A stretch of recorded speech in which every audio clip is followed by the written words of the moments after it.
je pense que les douleurs ont pris le dessus sur le mental, donc évidemment c'est un peu plus dur.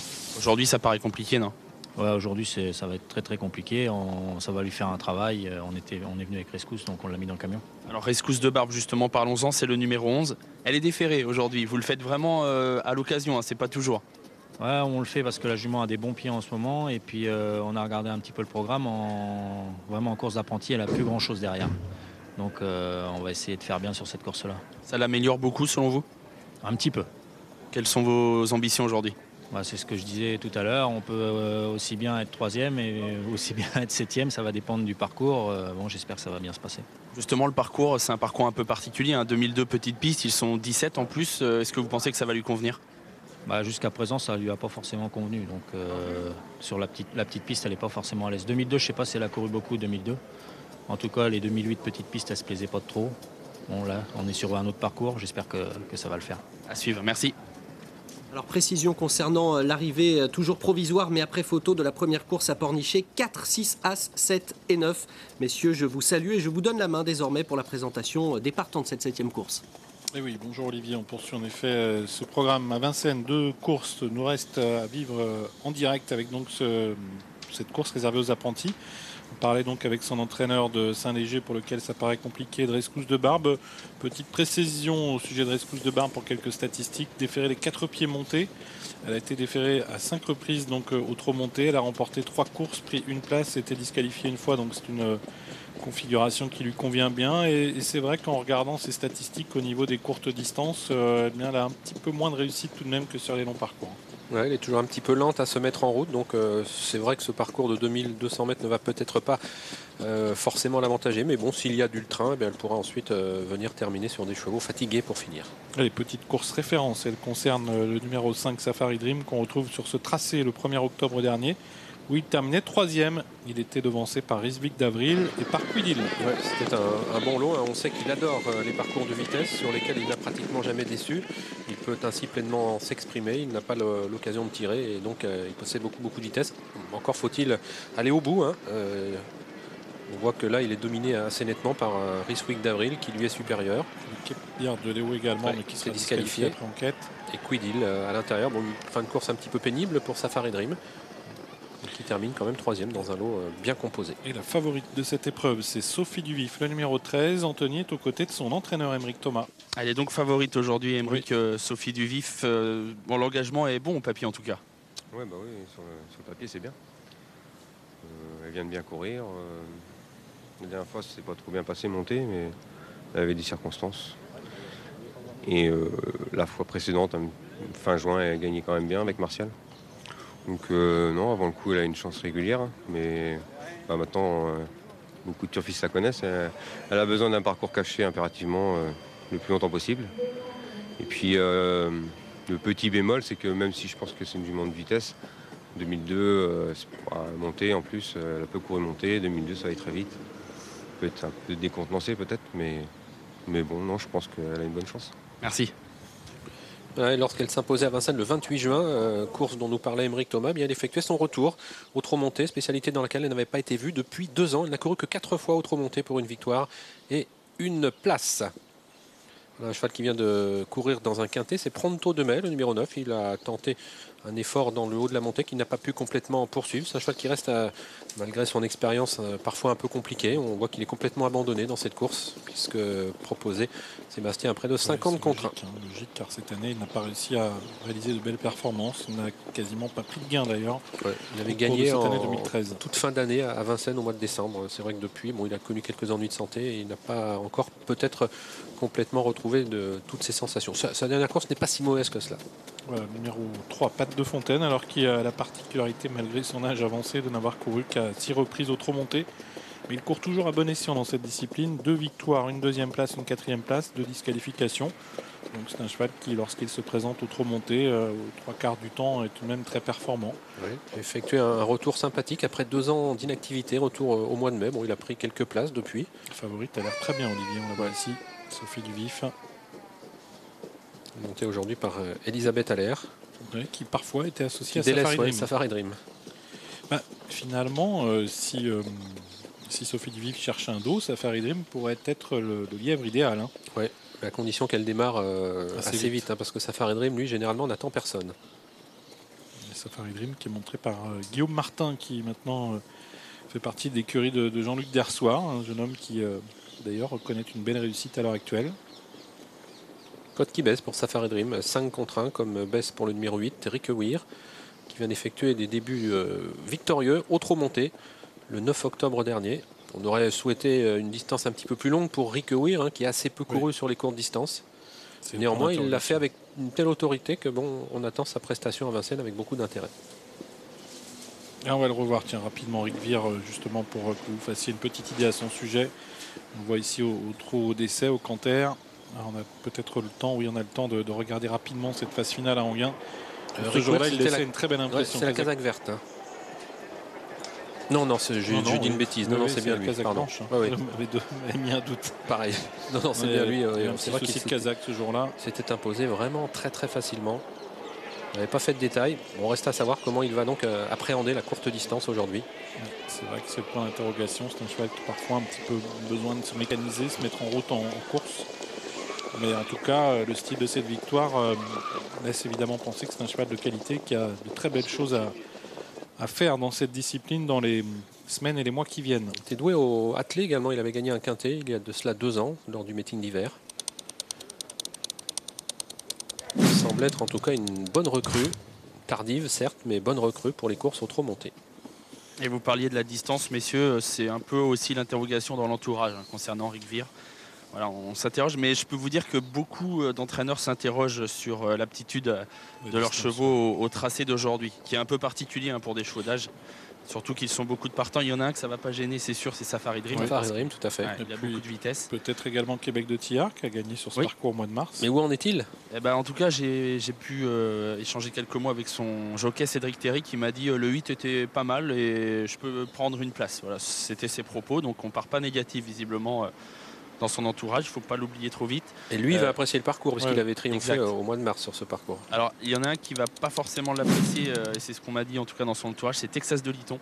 C'est important parce qu'il revient en forme, c'est un cheval de classe, mais dans son entourage, notamment Tristan de Genouillac, qui travaille en étroite collaboration avec Hugues Lévesque, me disait que ce n'était pas forcément son parcours, que du coup on allait peut-être venir pour finir et travailler aussi pour la suite du meeting. Il y aura certainement des conditions plus favorables pour qu'il puisse mieux s'exprimer. Bon, on ne l'interdit pas bien sûr de prendre la meilleure place possible, mais voilà, a priori ce ne sont pas les meilleures conditions qu'il aura durant ce meeting d'hiver. Texas de Liton, c'est le numéro 16. Oui, ceux qui l'ont joué vont être inquiets. Il y a une baisse de cote. Il y a 6 points de moins sur la candidature de Texas de Liton. Et parmi les chevaux qui ont une aptitude aux courtes distances, il faut citer également Sylvie de Bétan, numéro 14, qui a certes gagné sur plus long, mais qui est également très performante sur les tracés réduits. C'est le numéro 14. On a aperçu le 7, Padiwan Dablon, qui effectue donc ses débuts au trot monté à 10 ans.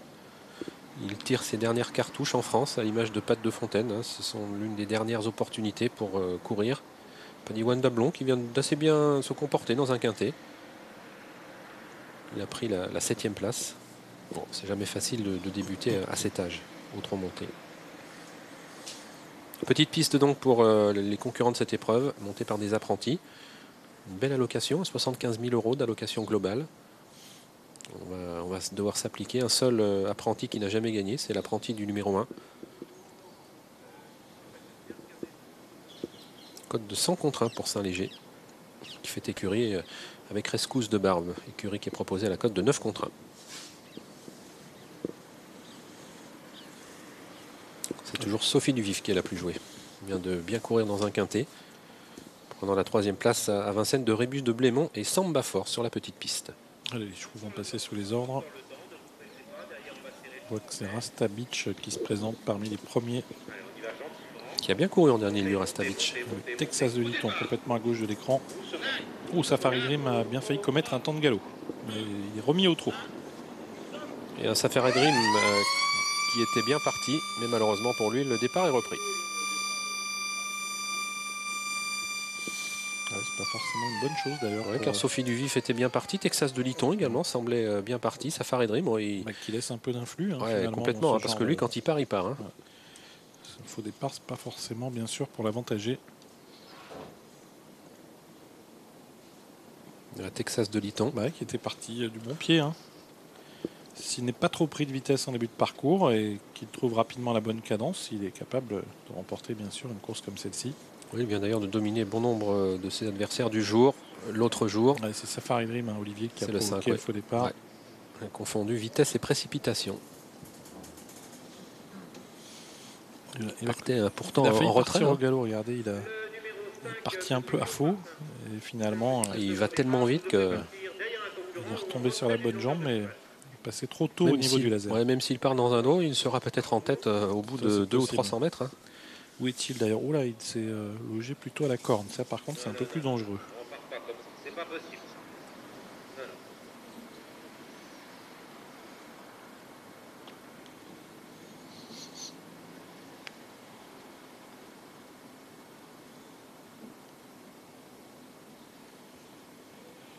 Allez, on lâche un petit peu.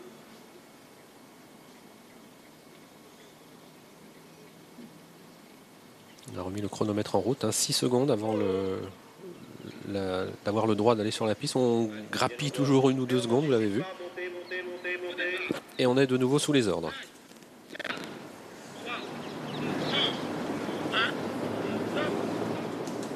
Et cette fois-ci, c'est bien parti pour cette 7e et avant-dernière course de ce programme avec un Québec de Tillard qui a pris la direction des opérations. On est très bien parti avec Rasta Beach. Côté corde, Rescousse de Barbe est assez bien parti. Avec également Texas de Liton et tout à l'extérieur, Safari Dream. Alors que Quadron d'Ulysse est parti sur un temps de galop, il perd quasiment toute chance. Pat de Fontaine est complètement pris de vitesse en début de parcours. On le retrouve parmi les derniers. Il y a également Sylvie de Bétan à l'arrière-garde, alors que Safari Dream, fidèle à son habitude, a pris nettement l'avantage. Il est suivi par la favorite Sophie Duvif. Ouais, qui a pris un très très bon départ. Ces deux concurrents qui vont vite et qui sont suivis maintenant à plusieurs longueurs par Québec de Tillard, Texas de Liton, avec également progressant à l'extérieur Pronto de Mai, le numéro 9. Il n'y a pas de temps mort. Rasta Beach est tout près.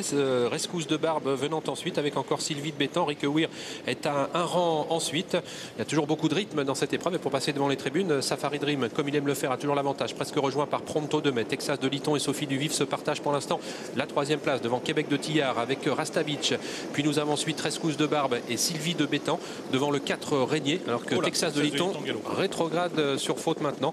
On notera que Pat de Fontaine se montre fautif également et confirme la marche pour l'instant avec Saphir du CB, le numéro 12. Dernier tour de piste pour Safari Dream, toujours seul en tête. Au passage dans quelques instants du dernier kilomètre, Pronto de Mai 2e, Sophie Duvif en 3e position, légèrement détachée de Rasta Beach. Québec de Tillard est un petit peu sollicité. Sylvie de Bétan, Rescousse de Barbe qui tente de regagner du terrain avec Renier qui est 8-9e, aux prises avec Rick Weir devant encore Padiwan Dablon. Toujours Safari Dream qui impose un rythme très élevé à cette épreuve. En 2e position, Pronto de Mai, la 3e place pour Sophie Duvif. Il y a beaucoup d'écart entre les chevaux. Rasta Beach est en 4e position. Sylvie de Bétan progresse sensiblement. Rescousse de Barbe. Rick Weir qui semble trouver maintenant sa bonne cadence. Il a été pris de vitesse mais il regagne du terrain, mais très loin toujours des animateurs que sont Safari Dream, Pronto de Mai et Sophie Duvif qui vont se présenter dans le tournant final à plusieurs longueurs. Rasta Beach devant Rick Weir qui continue de se rapprocher. Sylvie de Bétan qui est en 7-8e position et Rescousse de Barbe. Les autres sont battus. Safari Dream en tête à 500 mètres de l'arrivée, toujours très nettement détaché de Pronto de Mai aux prises avec Sophie Duvif à plusieurs longueurs. Rasta Beach est 4e, juste devant Rescousse de Barbe, Rick Weir et Sylvie de Bétan. Il va falloir aller au bout pour Safari Dream qui a toujours une confortable avance maintenant devant Pronto de Mai qui est aux prises avec Sophie Duvif à plusieurs longueurs de Rasta Beach, Rick Weir et Rescousse de Barbe. Safari Dream toujours très nettement en tête au début de la ligne droite, Pronto de Mai et Sophie Duvif qui se disputent pour l'instant la 2e place à plusieurs longueurs de Rasta Beach et Rescousse de Barbe. Safari Dream qui va rallier le poteau en vainqueur, détaché de Pronto de Mai, alors que Sophie Duvif cède complètement et c'est Rescousse de Barbe qui prendra la 3e place devant Rasta Beach, Rick Weir et Sylvie de Bétan. 5, 9, 11 et 15 pour l'arrivée chiffrée. On va tout de même vérifier tout cela avec un ralenti. En tout cas pour la victoire, il n'y a aucun problème. Safari Dream l'emporte de bout en bout. Nouvelle victoire pour Guillaume Martin, associé donc à ce cheval entraîné par Loïc Péchet. 5,60 pour sa cote. Un gros outsider termine 2e. Le 9 Pronto de Mai, plus de 70 contre 1 devant le 11 Rescousse de Barbe et le 15 Rasta Beach. Rick Weir vient terminer 5e. C'est la très bonne note de l'épreuve. Et Sylvie de Bétan 6e, grosse déception avec la favorite Sophie Duvif qui n'a pas pu accélérer à la sortie du tournant final. Merci beaucoup messieurs, à tout à l'heure. 5, 9, 11, 15 et 8 pour l'arrivée provisoire de cette 7e course. Et puis vous le voyez, il se prépare sur l'hippodrome de Médane. Sébastien Després est toujours présent sur ce plateau pour nous parler de cette 4e course. Sébastien, c'est un handicap avec ma foi 12 chevaux au départ. Exactement. Bonjour Olivier, je vous salue. C'est donc un handicap sur 1600 mètres et sur la piste tout temps, toujours, là on voit une course de référence de nos amis Emirati. C'était Jawar qui allait donc s'imposer. Les partants sur le côté gauche de votre écran. Favori le numéro 7 donc, c'est Bousker qui effectue une entrée parvue depuis le 14 mars dernier. Tout simplement la monte du jockey allemand Adri De Vries pour l'entraînement de Moubarak bin Shafia. Et puis on peut noter en bas de tableau le numéro 12, c'est Ramonti Flash, un concurrent âgé de 3 ans. On peut être âgé de 3 ans et plus dans cette épreuve tout simplement. Jawar, le numéro 4, nous fait face. 12 € sur ses chances. Alors c'est un cheval qui dépend de l'entraînement de Doug Watson, qui a couru 13 fois pour 5 victoires tout de même. Pas revu lui depuis le 2 mars dernier, où il terminait sur une 6e place, mais dans un lot un peu plus relevé qu'il retrouve aujourd'hui, ce Jawar fils d'Aling, qui a déjà gagné, notamment sur le turf et sur un peu plus long sur 2000 mètres. Là, sur 1600 mètres, il a déjà couru 4 fois pour une victoire et une 2e place tout de même. Donc ça ne le dérange pas, il peut tout simplement renouer avec le succès, ce numéro 4, Jawar. Ouais, c'est vrai que 11 €, la cote est intéressante. Finalement, c'est par rapport au fait que le cheval effectue sa rentrée. Oui, c'est un peu le cas de tout le monde, Olivier. C'est la première réunion sur l'hippodrome de Médane. On débute tout simplement ce meeting 2013-2014. Mais voilà, donc on peut se méfier tout de même de ce numéro 4 Jawar qui a montré quelques moyens dans des lots un peu plus huppés. Le 7 donc c'est le favori, Bousker.